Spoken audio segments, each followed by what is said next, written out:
दोस्तों नमस्कार। दोस्तों आज हम बात करेंगे भारत के चीन के साथ रिश्तों की और भारत के दुनिया भर के देशों के साथ रिश्तों की, खासकर 2014 के बाद से, जब से हमारे प्रधानमंत्री जी आदरणीय नरेंद्र मोदी जी ने इस देश की सत्ता संभाली है। दोस्तों हमारी मीडिया जो है वो कुछ दिनों पहले तक बोलती थी, जब मोदी जी के बेस्ट फ्रेंड ट्रंप साहब से मोदी जी की बड़ी अच्छी दोस्ती थी, तो मीडिया कहती थी कि ट्रंप मोदी एक्शन में, शी जिनपिंग टेंशन में। और उसके बाद में जब से मोदी जी के बेस्ट फ्रेंड ने भारत के ऊपर जो टेरिफ बॉम्ब फोड़ा है, उसके बाद में मीडिया बोलने लगी कि शी जिनपिंग मोदी एक्शन में और ट्रंप साहब टेंशन में। तो ये वही शी जिनपिंग है जो जिनके साथ हमारे आदरणीय प्रधानमंत्री जी झूला झूलते थे, जिनका हम स्वागत करते थे। लेकिन अगर पास्ट में जाकर के आप देखिए तो भारत के साथ जो चीन के रिश्ते हैं, जो चीन ने भारत के साथ व्यवहार किया है, उसको देखना बहुत ज्यादा जरूरी है। क्योंकि खाली मैं ये नहीं कह रहा हूं, वो चीन जिसके बारे में अभी कुछ दिनों पहले तक deputy chief of army staff lieutenant general Rahul Singh ji ने क्या कहा था कि ऑपरेशन सिंदूर के दौरान जो लड़ाई भारत के पाकिस्तान के साथ हुई थी, तो उन्होंने कहा था कि हमारी लड़ाई पाकिस्तान के साथ नहीं है, हम तो चीन के साथ लड़ रहे हैं। ये deputy chief of army staff lieutenant general Rahul Singh ji ने कहा था। यानी कि पाकिस्तान से बड़ा दुश्मन उन्होंने चीन को बताया था। और वो चीन जिसने अरुणाचल प्रदेश में गांव के गांव बसा दिए, पता नहीं हमारी कितनी जमीन पर उसने कब्जा कर लिया। पेंगोंग लेक पर जो हमारी फिंगर 8 तक हम चले जाते थे, फिंगर 4 तक हमारा कब्जा था, उसके बाद में वो किस फिंगर तक घुस आया, उसके बारे में, फिंगर 1 तक घुस आया, उसके बारे में पूरे देश को पता है। देखिए मेरी एक बात समझ में नहीं आती है, अगर भारत के चीन और अमेरिका के रिश्तों की हम बात करेंगे तो मोदी जी के बेस्ट फ्रेंड जो डोनाल्ड ट्रंप साहब हैं, उन्होंने इस वजह से हमारे ऊपर टैरिफ लगाया, टैरिफ बॉम्ब फोड़ा कि हम रशिया से ऑयल खरीद रहे हैं। लेकिन क्या रशिया से चाइना ऑयल नहीं खरीद रहा है, बल्कि जुलाई 2025 में चाइना ने रशियन ऑयल की खरीद को बढ़ा दिया और भारत ने जो रशिया से जो हम तेल खरीद रहे थे उसको जुलाई में कम कर दिया। लेकिन फिर भी चीन के ऊपर नहीं, भारत के ऊपर टैरिफ बम फोड़ा गया। ऐसा क्यों हुआ?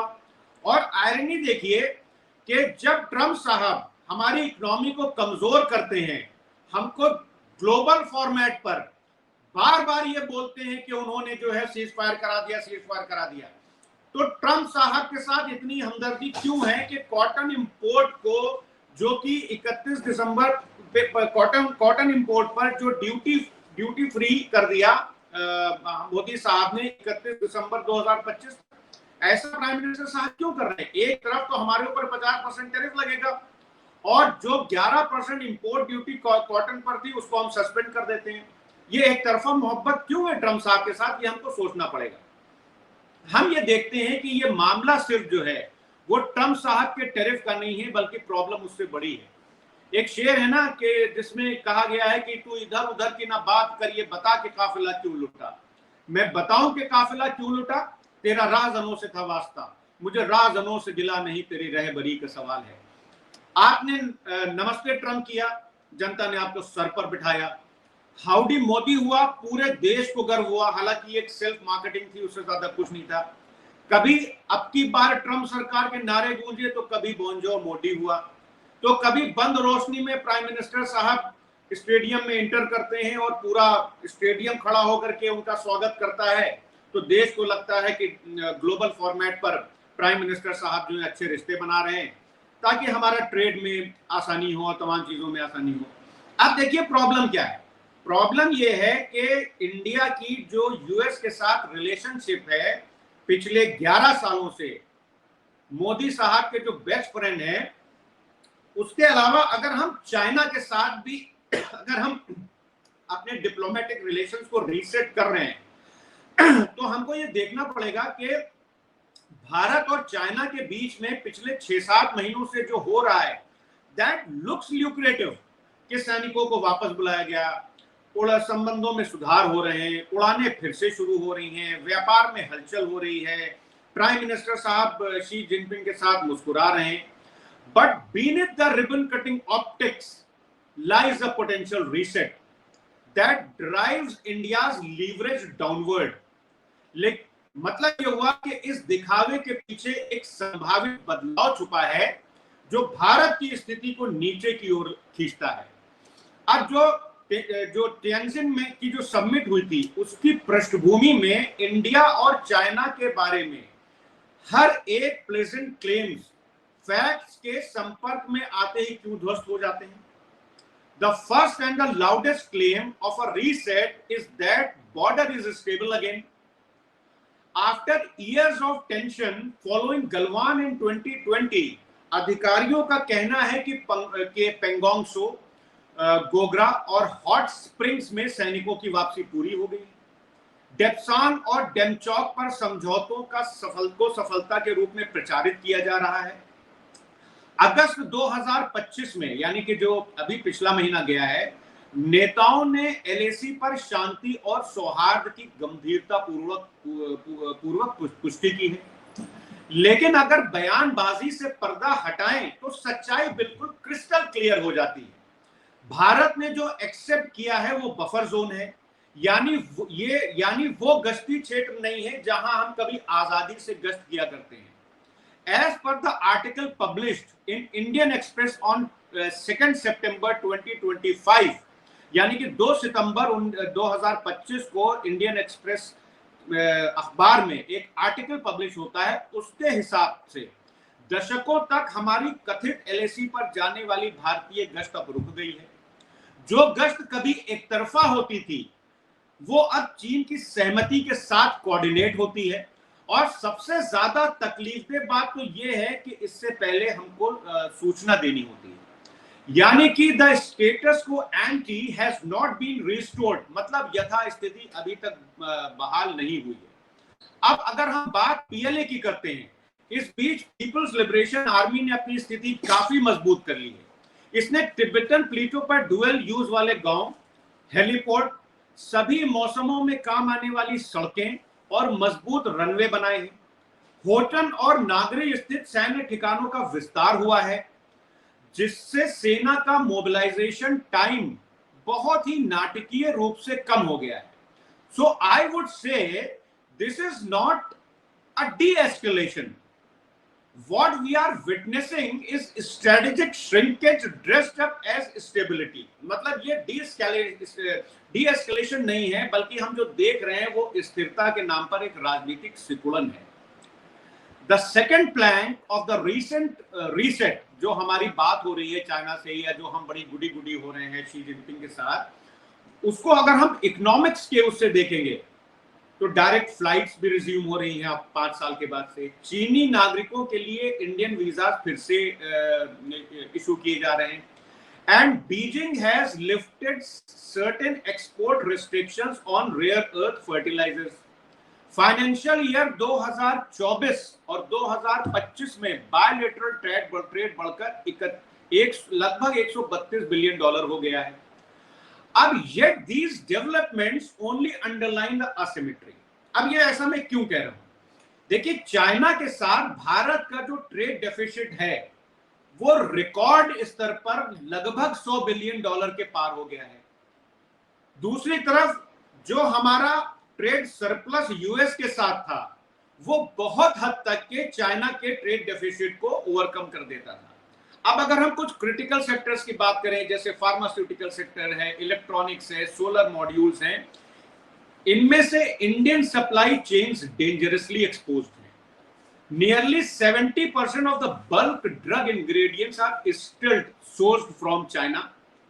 बैटरीज एंड सेमीकंडक्टर्स जैसे कि एडवांस टेक्नोलॉजी में हम बीजिंग पर बहुत हद तक आज की तारीख में निर्भर हैं। अब अगर हम बात करते हैं कि when China eases curbs, it is not at all making concessions, यानी कि जब चाइना जो है वो प्रतिबंधों में ढील कर देता है तो वो कोई रियायत नहीं दे रहा है। Basically, it is loosening walls that it has itself tightened, and the message is very clear कि आपकी डिपेंडेंसीज का लीवर हमारे हाथ में रहेगा। ये चाइना क्लियर कट मैसेज दे रहा है। आज वो खुले हैं तो वो कल बंद होंगे।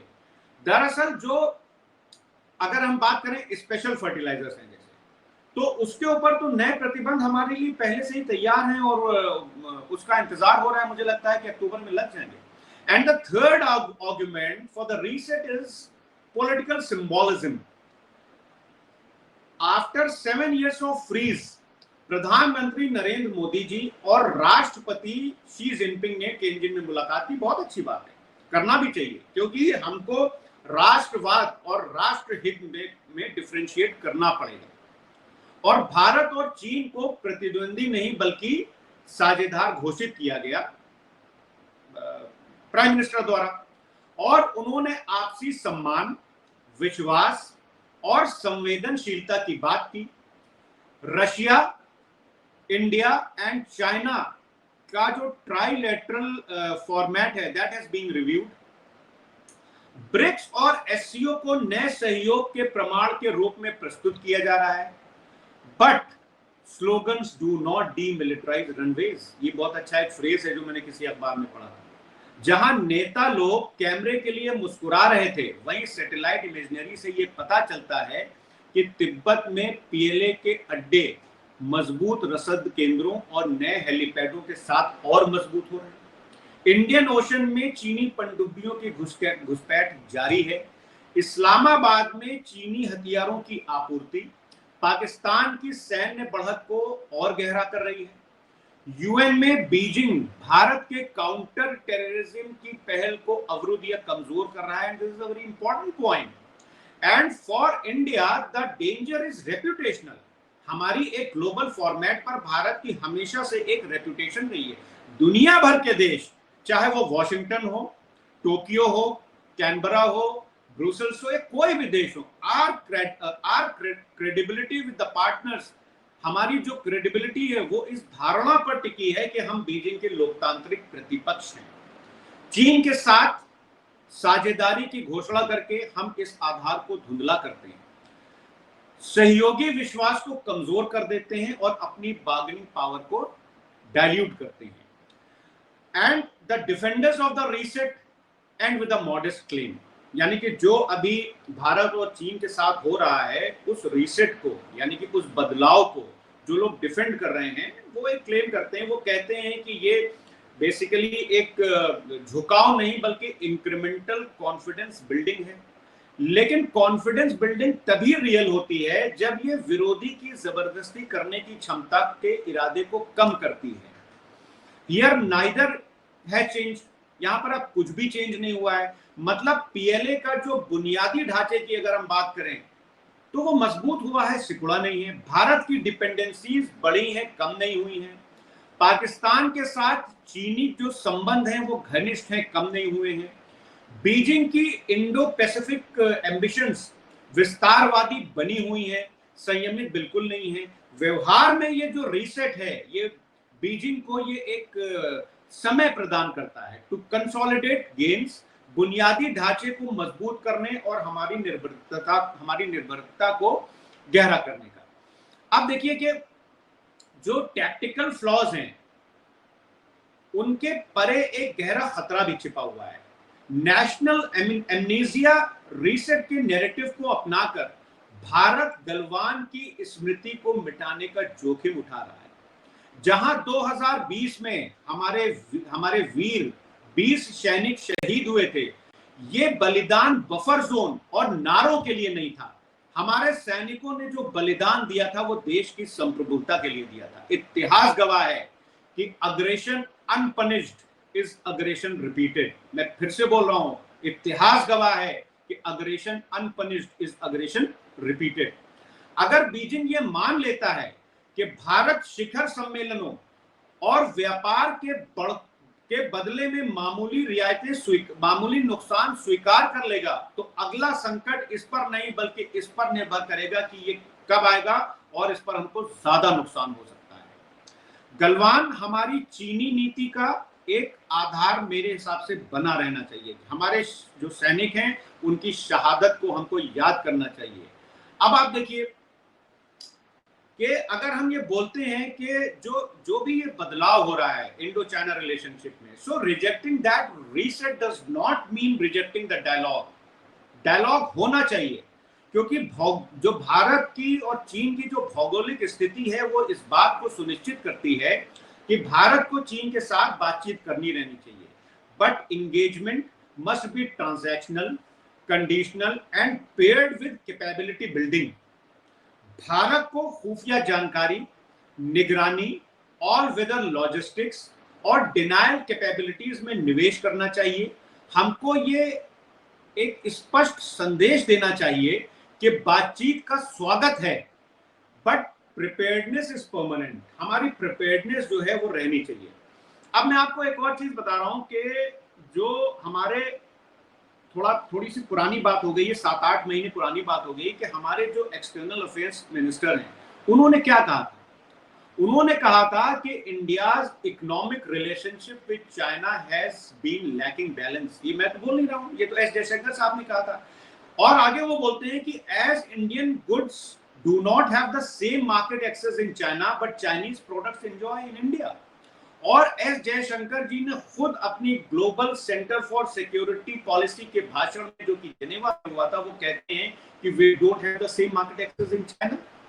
फाइनेंशियल ईयर 2024 में चाइना से जो इंपोर्ट किया गया था वो लगभग $100 बिलियन था, लेकिन सबसे बड़ी आयरनी है कि जो भारत से चाइना को एक्सपोर्ट किया गया था वो $16 बिलियन। अब ये जो ट्रेड डेफिसिट इतना ज्यादा है, क्या इसको हम भूलेंगे? क्या गलवान में हमारे जो सैनिक शहीद हुए थे, क्या हम उसको भूलेंगे? हम खाली यूट्यूब चैनल्स को बंद करके क्या चाइना ने जो हमारे साथ किया है क्या हम उसको भूल सकते हैं? अब आप एक खेल समझिए। A working paper by the Indian advisory council to the prime minister was published in 2022। वो कहता है कि जब भारत से जो भी एक्सपोर्ट चाइना में किया जाता है तो चाइना तमाम तरह के टैरिफ बैरियर्स हमारे प्रोडक्ट्स पर लगाता है, मगर हम बहुत आसानी से चाइना की मदद करते हैं कि आइए और आप भारत में बिजनेस करिए। ये तो बाकायदा एक पेपर पब्लिश किया गया था 2022 में। एक लास्ट बात कह करके मैं अपनी बात खत्म करूंगा कि बेसिकली जो प्राइम मिनिस्टर साहब के जो नारे हैं वो बहुत ल्यूक्रेटिव होते हैं, बहुत अच्छे होते हैं। भारत ने ये कहा था कि 2030 तक 500 गीगावाट रिन्यूएबल एनर्जी कैपेसिटी को हम अचीव करेंगे। ये बहुत अच्छी बात है, ये सराहनीय कदम है। And has invested $4.5 billion to catalyse nation clean energy manufacturing. लेकिन भारत के 80% सोलर सेल्स और मॉड्यूल्स जो है वो चाइना से आते हैं। और प्रधानमंत्री जी ने बड़े धूमधाम से मेक इन इंडिया प्रोजेक्ट को लॉन्च किया था और फिर बाद में PLI स्कीम भी लॉन्च की थी। बहुत अच्छी बात है, पूरे देश ने इसका स्वागत किया था। हम लोग ने भी कहा था कि भाई गांधी जी की ये विचारधारा थी स्वदेशी वाली। और हमने जो PLI स्कीम लॉन्च की थी उसका जो ऑब्जेक्टिव था, it was basically to attract the domestic and foreign capital, and another objective was to transform India into the global manufacturing hub। मगर प्रॉब्लम ये है कि प्रधानमंत्री जी जब कुछ करना चाहते हैं तो जो वो करना चाहते हैं हो कुछ और जाता है। आपने PLI स्कीम का बजट पिछले साल 4,400 लगभग 90 करोड़ रुपए से बढ़ा करके 6,125 करोड़ रुपए कर दिया था for large scale electronic manufacturing. लेकिन क्या आपको पता है कि द हिंदू ने 9 सितंबर 2024 को, यानी कि आज से लगभग ठीक एक साल पहले, उसमें एक आर्टिकल छपा था जिसके हिसाब से उसमें लिखा हुआ था कि the biggest beneficiary of the make in India project in the electronics industry are Chinese smartphone companies. According to the International Data Corporation worldwide quarterly mobile phone tracker, साल 2023 में भारत में 5 सबसे बड़ी टॉप 5 स्मार्टफोन जो selling companies थी उसमें 4 जो थी वो चाइना से थी। इन कंपनीज ने अपना प्रोडक्शन जबरदस्त तरीके से बढ़ाया सेंट्रल और स्टेट गवर्नमेंट की मदद से। अब मैं आपको बस एक चीज कह करके अपनी बात खत्म करूंगा कि